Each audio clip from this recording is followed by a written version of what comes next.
Mr. President, your administration separated children. Garcia Luna has been charged. Joaquín Guzmán Loera. Entre Washington y México, por Jesús Esquivel. Esta es una producción de Fluxus Comunicaciones.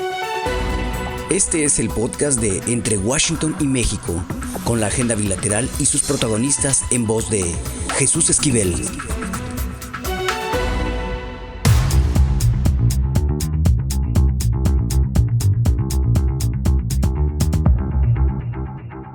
¿Qué oles? Bienvenidos a Entre Washington y México, el podcast.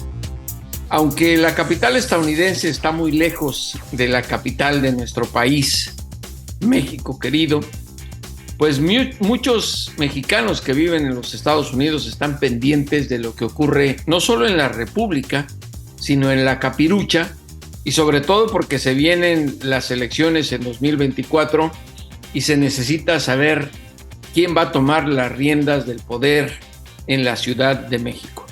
Y le agradecemos mucho a Clara Brugada, ex alcalde de Iztapalapa y aspirante a gobernar justamente la capital del país, por esta conversación aquí en Entre Washington y México. Muchas gracias, licenciada, por aceptar esta conversación. Hola, muchísimo gusto, Jesús, y por supuesto que aquí estamos para platicar contigo, con tu auditorio también. Licenciada, como aspirante a gobernar a la Ciudad de México, ¿cuáles son las urgencias que ve usted en este momento que se tienen que atender en una ciudad tan grande como es la Ciudad de México?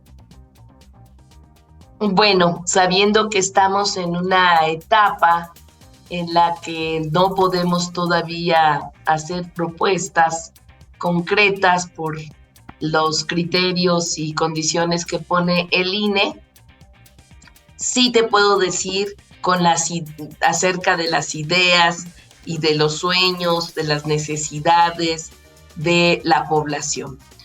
Uno de los temas fundamentales en esta gran ciudad, pues es el tema de la seguridad.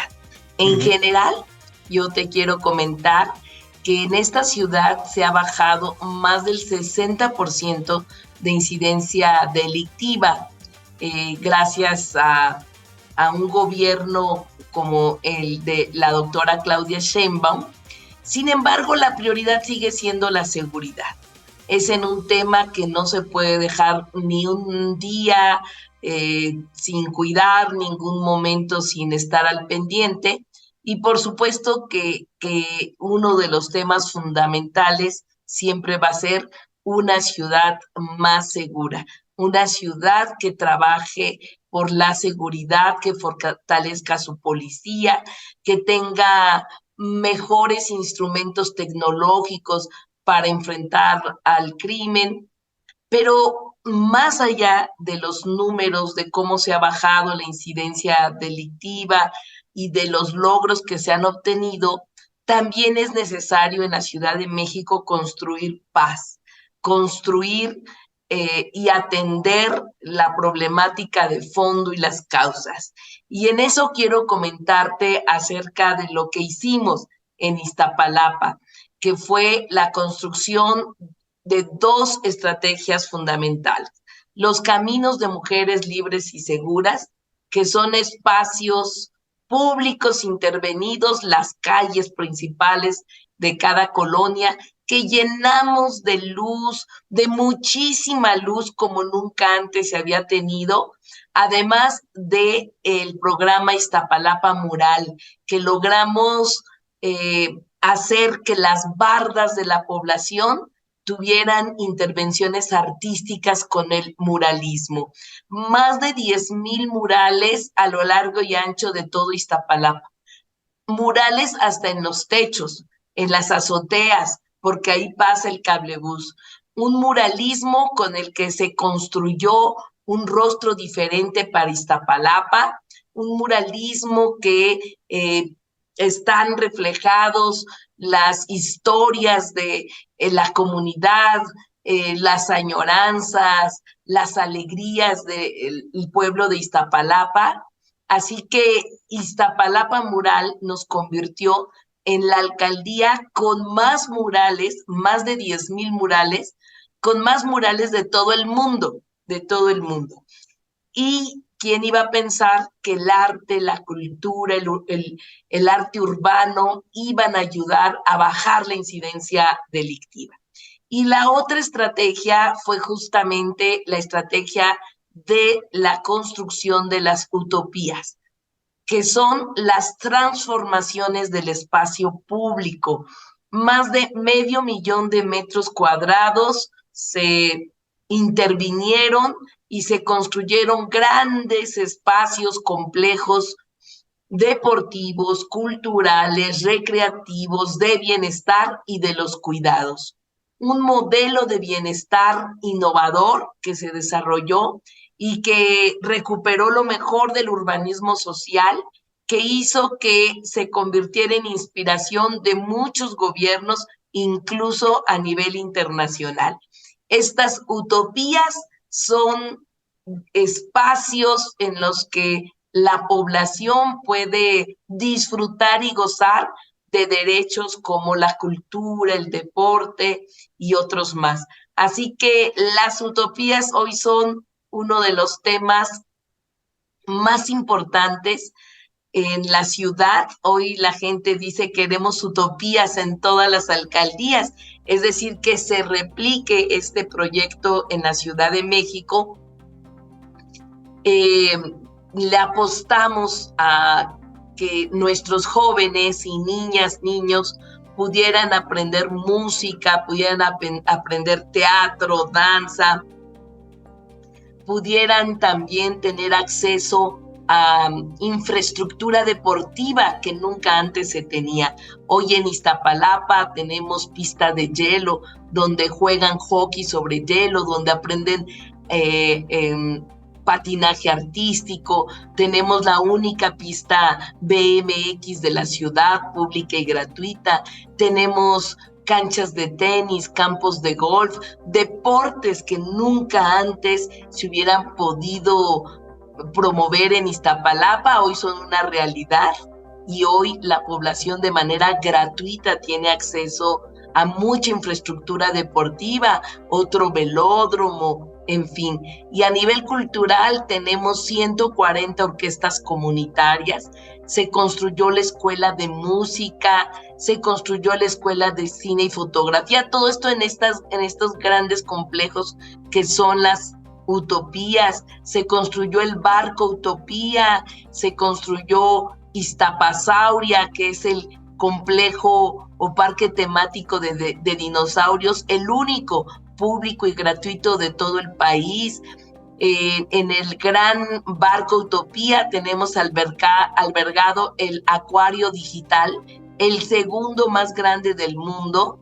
El primero está en Tokio, pero se trata entonces de la construcción de infraestructura que nunca antes tenía Iztapalapa, que fue abandonada por los gobiernos anteriores, que solo la consideraban como el patio trasero de la Ciudad de México, sí. Y hoy se convierte en una vanguardia. Entonces, tenemos muchos proyectos de qué proponer para la ciudad, además de querer una ciudad la más defensora de los derechos humanos, una ciudad que recupere a sus pueblos originarios, que los apoye, una ciudad que también respete la diversidad sexual, una ciudad que defienda y apoye a las mujeres con el sistema público de cuidados.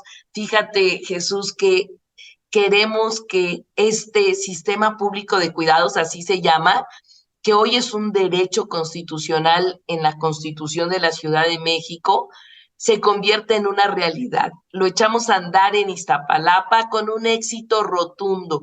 Logramos que se instalaran casas de día para los adultos mayores, que se instalaran centros de rehabilitación para personas con discapacidad, que tienen cada una de estos centros una alberca especial para las personas con discapacidad, también lavanderías públicas en las utopías, donde se le cobra la carga de ropa $1, o sea, prácticamente simbólico, comedores populares en donde se hace la comida y las mujeres y hombres lo pueden llevar simplemente es comida para llevar. Una mujer puede llegar a la utopía, dejar su carga de ropa en la lavandería, dejar a sus niños en los centros de cuidado infantil, e irse a tomar una hora de natación en las albercas o una hora de yoga o algún taller de empoderamiento o simplemente ir a un spa, así como lo oyes. En las utopías hay un spa en cada utopía en donde se les da masaje y terapias alternativas a las mujeres. Es decir, ahora diseñemos y pensemos una Ciudad de México con un sistema público de cuidados que reduzca la tarea de los cuidados que tradicionalmente recaen en las mujeres. Todo esto es lo que podemos o estamos pensando. Ahora, hablando de utopías, usted como aspirante a representar a Morena en la contienda por la Ciudad de México, tampoco podemos obviar el hecho de que los capitalinos de alguna manera son la gente pues más metida en la política, con un poquito más de interés en lo que ocurre dentro del país y sobre todo de cómo los gobiernan. Y hay un hecho que no se puede obviar, que con Claudia Sheinbaum, Morena perdió 9 delegaciones de la ciudad. Y sin la Ciudad de México como epicentro electoral, pues incluso hay quienes consideran que no se puede ganar la presidencia del país. ¿Cómo piensa usted, como aspirante a ser candidata de Morena, poder resarcir ese descontento que hay en la capital con lo que ha hecho hasta el momento, lo que hizo Sheinbaum? Bueno, en primer lugar, hay que acordarnos que fue el 2021, una elección intermedia. Hay muchos factores que propiciaron esta situación. Creo que uno de ellos muy importante fue la pandemia. Estábamos en pandemia en medio de esa elección intermedia y hoy estamos en otras circunstancias. Hoy el presidente de la República tiene el 70% de apoyo de los capitalinos, solo de los capitalinos, no del país. pero perdón que la interrumpa, y no me gusta hacerlo, pero el presidente no está compitiendo por... No, pero estoy diciendo de cómo está el sentir de la ciudad. El 70% de los capitalinos hoy apoyan al presidente. Y la doctora Claudia Sheinbaum hoy está más alta que el presidente en la ciudad. Es decir, a la doctora Claudia Sheinbaum hoy los capitalinos la apoyan con más del 70%. No lo digo yo ni estoy inventando, lo podemos ver en todas las encuestas, el apoyo que tiene Claudia Sheinbaum en esta ciudad.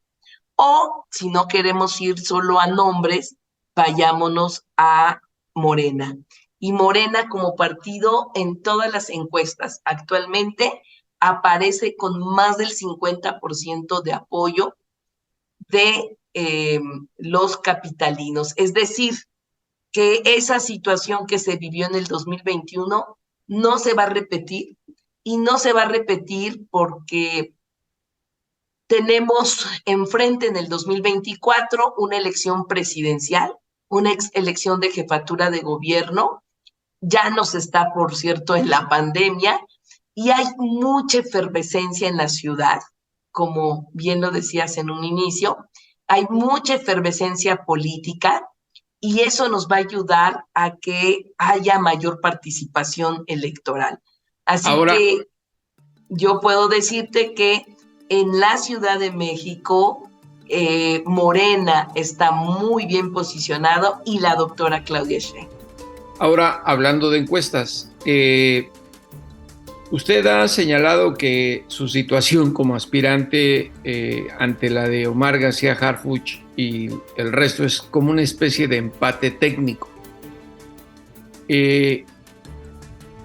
¿Por qué considera que usted está en un empate técnico cuando hay tendencias de que la ciudadanía, y me refiero a la ciudadanía, no estoy hablando de Morena, tiene más esperanzas en usted que en alguien que de alguna manera, y no se puede negar el pasado, lo ligan al sexenio de Felipe Calderón y a alguien que se encuentra esperando sentencia por narcotráfico como Genaro García Luna?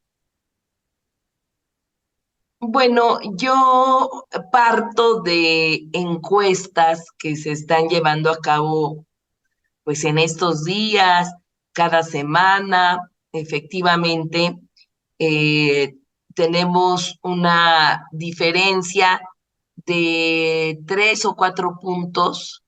En algunas yo salgo arriba de Omar, en otras él sale un poquito arriba, pero está dentro del margen de error de las encuestas. Entonces, por eso decimos que hay un empate técnico en cuanto a las encuestas. Y esto es muy importante porque hay algunos otros que trataban de generar una percepción política irreal, que él estaba 10 puntos arriba de su servidora, y yo creo que eso, pues, rápidamente con las encuestas se deja muy claro.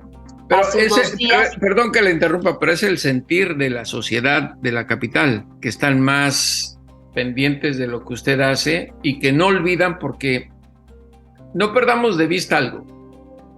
La sociedad capitalina es la más informada, y no lo estoy diciendo por despreciar al resto del país, pero es la gente que está más pendiente de las noticias y no olvidan lo que ocurrió en el sexenio de Felipe Calderón y sobre todo el caso Genaro García Luna.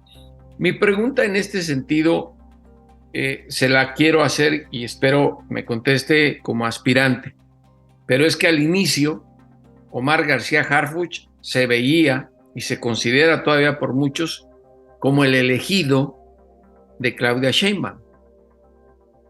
Pues yo creo que ese es también otro mito que es muy importante echarlo abajo. La doctora Claudia Sheinbaum no tiene preferidos. No hubo ninguna acción real y objetiva que pudiera decirse que efectivamente ella estuviese apoyando a alguno de los aspirantes. Ella ha salido a decir en varias ocasiones que no tiene favoritos en esta contienda. Entonces yo veo que había como a algunos les interesaba que pareciera que la doctora estuviera apoyando a alguien, y eso no fue así. Y las encuestas en donde precisamente se demuestra lo contrario, es decir, se rompe con ese mito de que ya se trataba de una contienda con dados cargados, etcétera. Eso no ha sido así. Y las encuestas lo demuestran, ¿no? No hay un apoyo, como usted dice, simplemente porque alguien llama a que una persona es la elegida, sino alrededor de esta contienda ha habido mucho debate político. También ha habido guerra sucia, que se ha metido la derecha a tratar de dividir Morena. Pero aquí, en este sentido, no olvidemos que la grilla en la capital mexicana es como parte de la comidilla. Pero me parece que en la disputa por la candidatura de Morena, la derecha ya ni existe desde mi punto de vista. No hay oposición. El punto aquí que le quiero preguntar, y con todo respeto como aspirante, es: si usted no fuera la ganadora, ¿asimilaría la derrota y se hace un lado o seguiría buscando alguna alternativa? Yo no he pensado en un plan B para mí, porque no se trata de eso. Yo no estoy luchando por mí, ni soy una política tradicional que cada 3 años trato de ver dónde me cuelo, dónde... No, eso para mí no es así. Yo estoy participando porque tengo varias razones en presentarme como la mejor opción para coordinar la Cuarta Transformación. La primera es porque llevo 40 años. Soy una mujer que tiene 40 años luchando por democratizar y hacer justicia en esta gran ciudad. Incluso antes de que pudiéramos elegir a nuestras autoridades. Me siento precursora junto con miles y miles de la democratización de esta ciudad, tener oportunidad tan solo de votar por nuestras propias autoridades. Una trayectoria en la que desde muy joven, a los 19 años, tomé la decisión más importante de mi vida, que fue optar por los pobres. Y me fui a vivir dejando comodidades en casa, me fui a vivir a la colonia más pobre. Por eso se lo digo, perdón. La que no tenía absolutamente nada y decidí con ellos luchar. Por eso se lo digo, porque la admiramos en ese sentido, su trayectoria es reconocible. Sí. Y el pensar que los capitalinos sostengan que hay alguien que está manchado por el pasado, que el pasado no se puede negar, es imposible negarse. Y Omar García Harfuch trabajó bajo las órdenes de Genaro García Luna. Y hay cosas que no se olvidan. Está el caso Ayotzinapa.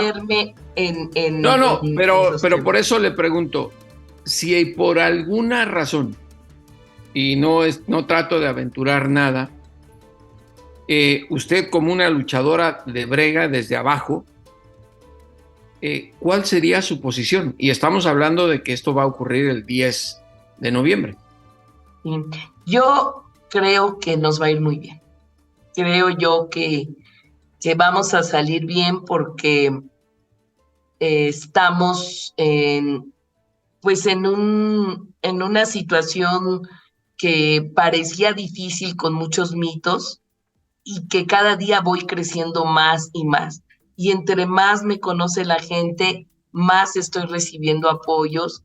También recibí apoyos de más de 800 personalidades progresistas de esta ciudad, personas que con su pluma, con su arte, con la cultura han cambiado esta ciudad. Gente que va desde Elena Poniatowska como Juan Villoro, unos maravillosos intelectuales, en fin. Entonces vamos y yo sigo creciendo y creciendo. Entonces yo veo que nos va a ir muy bien, que vamos a salir adelante en esta encuesta y que vamos a ganar. Pues, licenciada Brugada, muchísimas gracias y mucha suerte. Y ojalá sea lo que usted dice por el bien de la capital del país y sobre todo para tratar de evitar que el pasado siga ensuciando nuestro presente. Muchísimas gracias. Muchas gracias. Muchísimas gracias, Jesús. Y aquí estamos para servirles. Un abrazo. Gracias. Un abrazo. Hasta luego.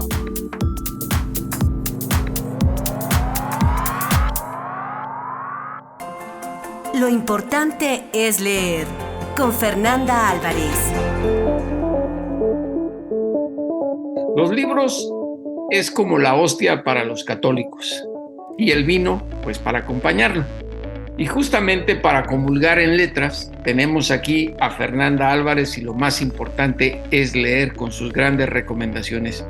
Mi querida Fer, ¿qué nos tienes? Hola, querido Jesús, pues un gusto, como siempre, estar compartiendo lecturas.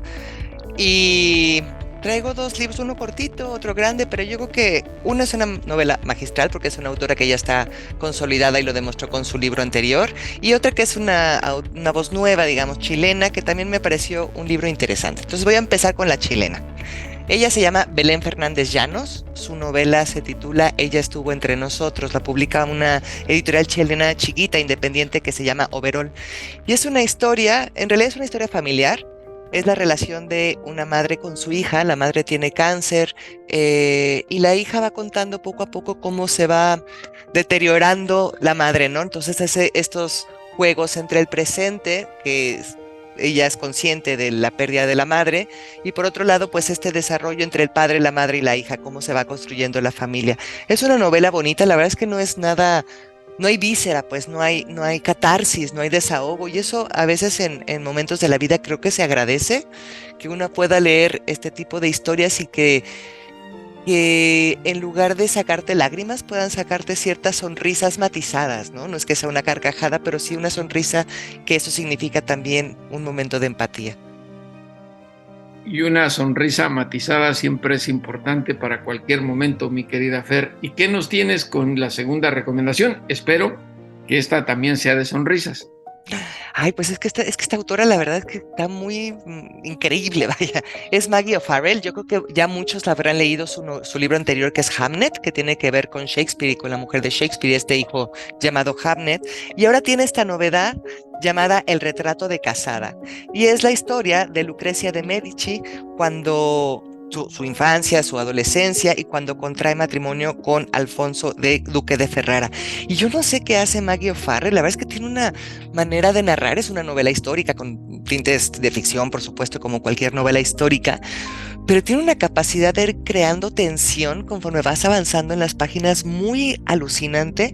Y por otro lado, uno a veces piensa que las novelas descriptivas pues pueden resultar aburridas porque cansa tanta descripción, ¿no? Porque de pronto hay algo en la prosa que es como medio plana, pero Maggie O'Farrell, de verdad, yo no sé, tengo que pensar más cómo lo hace, porque conforme ella te va contando los momentos en los cuales, no sé, Lucrecia, que le gusta pintar, se detiene a ver las formas, los colores, su pensamiento, su monólogo interior, o si la boda, el matrimonio, el cómo le ponen el vestido, cuando Alfonso la lleva a este caserío abandonado, ¿no? O bueno, que no hay nadie más salvo Alfonso y ella, qué misterios está ahí curtiéndose, ella piensa que la va a asesinar. En fin, la verdad estoy muy impactada con Maggie O'Farrell y su capacidad de prosa. Yo creo que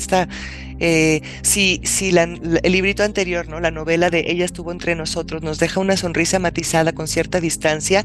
Lo que hace Maggie O'Farrell con El retrato de casada es situarte, o sea, es como viajar en el tiempo sí o sí, no tienes posibilidad de pronunciarte si quieres o no hacerlo, simplemente ya estás ahí, y esta tensión que te va creando, al margen de que sepas la historia, y por supuesto que hay cierta conspiración en torno a la muerte de Lucrecia, pero la tensión que consigue, los elementos, cómo los construye, las emociones de Lucrecia es increíble. Yo la recomiendo un montón, la van a disfrutar, ya verán. Y esa es la magia de las novelas históricas, que en lo particular me encantan, mi querida Fer. Por eso eres importantísima para Entre Washington y México con tus libros, y lo más importante es leer. Gracias, Fer. Muchas gracias, Jesús.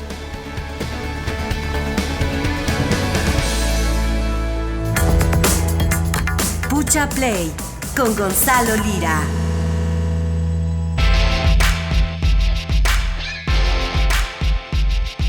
Pues aunque no lo crean, por primera vez llegó a tiempo, se tomó un cafecito, se comió un pan de muerto y además hasta se echó un descansito. Pucha Play y Gonzalo Lira Galván, ahora sí se salvaron las suelas de tus zapatos, mi querido Gonzalo. La gente va a creer, Jesús, que soy lo que realmente soy, y hay que mantener el misticismo siempre detrás de los micrófonos. Pero efectivamente, acá andamos otra vez. Y voy a hablar de algo que ahorita que estábamos preparándonos para grabar, hablaba Fer sobre que le tocó pues mencionarme el otro día, pensando que le iba a regañar al no saber el involucramiento de Nora Ephron en algunos de los guiones pues más importantes dentro de la historia de la comedia romántica del cine, y yo ahorita me voy a meter en terreno pantanoso y espero no me toque regaño, porque vamos a hablar sobre, creo, uno de los autores más importantes dentro de la literatura de intriga y de espionaje, y estoy hablando de John le Carré, autor que años después se reveló, supimos que John le Carré era lo que llaman los franceses su nom de plume, ¿no? Su nombre artístico, su nombre de escritor, su alter ego, porque en realidad él era David Cromwell. David Cromwell, quien fue durante mucho tiempo un doble agente, un espía. Y entonces es muy interesante pensar en John le Carré, Jesús, porque mucho de lo que leímos en sus páginas, mucho de lo que vimos en la pantalla cuando sus textos fueron llevados al cine o a la televisión, pues en realidad eran paralelismos o ficcionalizaciones de lo que él realmente vivió. Y prueba de ello es uno de sus últimos, si no es que su último libro, The Pigeon Tunnel, que es llevado ahora a la pantalla por uno de los más grandes documentalistas también que ha habido en la historia, que es Errol Morris. Errol Morris ganó el Oscar por también revelar secretos ocultos detrás de guerras, detrás también de tramas de espionaje y de tramas de traiciones en el gobierno estadounidense, pero además también de contar historias pues muy cotidianas sobre la vida americana pues dentro de pequeños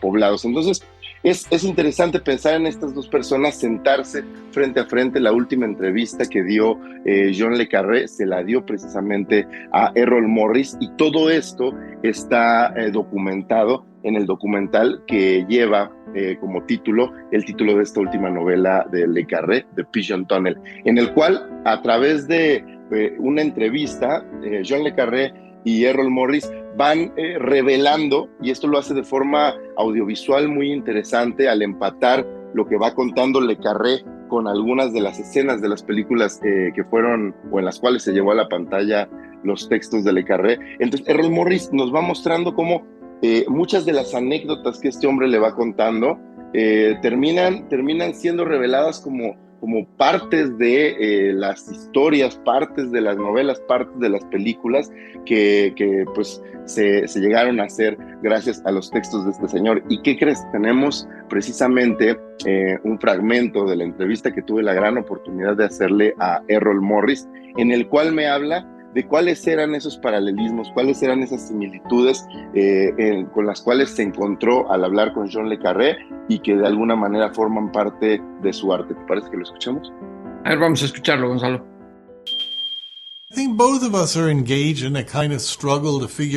Ambos estamos comprometidos con una búsqueda de significado y sentido. Sabemos que esas dudas no tienen respuestas definitivas. Saber quiénes somos, qué es lo que importa y a dónde vamos es una búsqueda sin fin. Él me caía muy bien y me conmovió, particularmente con su libro autobiográfico. Por eso quise hacerlo película. Me gusta The Pigeon Tunnel porque es una historia fragmentada. No es una historia lista para consumirse. Es una colección de anécdotas y parábolas que al final resultan en una historia muy poderosa sobre el compromiso con la escritura. Pues bueno, es muy interesante escuchar a dos grandes hablar sobre la vida y concluir que las similitudes que tienen es como en esta búsqueda de significado, en esta búsqueda de sentido, de alguna manera la vida se convierte en una recolección de fragmentos de memorias y realmente lo que termina uno haciendo, y esto lo dice pues Errol Morris, que también es un hombre mayor, lo que terminamos haciendo, y que es lo que él hace con las anécdotas de le Carré, es encontrando, pues buscando significado y buscando sentido a la unión de estas piezas, nos damos cuenta de que la vida en realidad pues carece de sentido, y esa es la gran magia. No se trata del lugar al que llegamos, sino del trayecto que nos lleva a ese lugar, y no tiene nada de malo buscar ese sentido, buscar esa congruencia, siempre y cuando sepamos que muy probablemente no lo vamos a encontrar. Y cuando se juntan dos genios en un solo proyecto, el resultado es siempre muy satisfactorio, Gonzalo. Y estás hablando de ti y de mí, obviamente, ¿no? Claro, por supuesto. Pues ahí lo tienen. The Pigeon Tunnel es un documental que encuentran ya en la plataforma de Apple TV Plus, Jesús, y créeme que vale muchísimo la pena ver a un cineasta pues en plena forma, haciendo lo que mejor sabe hacer y escuchar las historias de uno de los más grandes detrás de la pluma. Ya lo saben, Pucha Play con Gonzalo Lira Galván, mejor conocido como Speedy González. Gonzalo, un gran abrazo. Un abrazo para ti. Y bueno, ahora sí, a los criminales y a los políticos, devuélvanos a ese México que nos arrebataron. Hasta la próxima, aquí en Entre Washington y México, el podcast.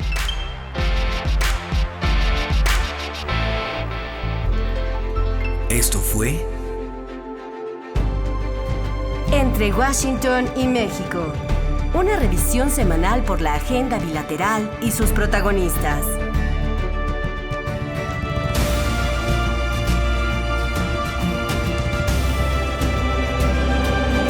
Entre Washington y México. Esta es una producción de Fluxus Comunicaciones.